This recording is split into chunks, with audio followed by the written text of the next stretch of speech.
morning. This is Joseph Lim, President of GLIM Project 2015.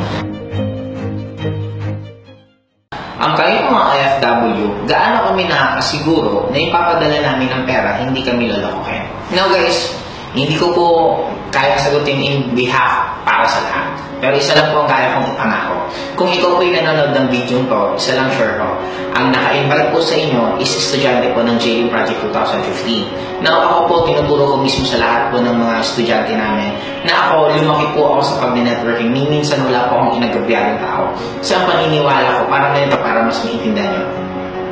Noon, nung nagsisimula po ako sa Bicol, meron pong isang tao, hindi ko alam kasi kung pwede kong bangitin, kasi meron po isang tao na nagtiwala po sa akin.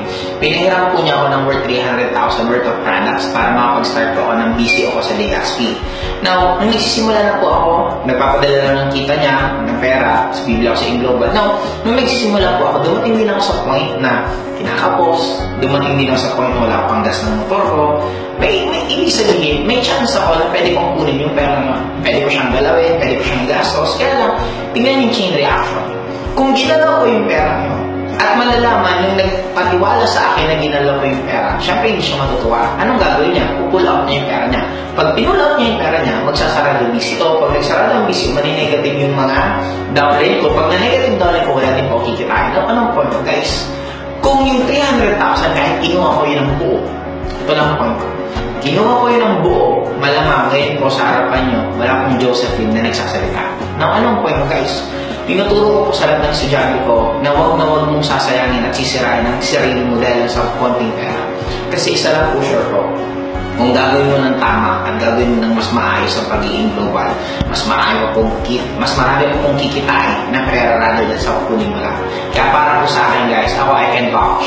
Ang estudyante po ng GLIM Project 2015, guys, wala po kailangan ikabahala.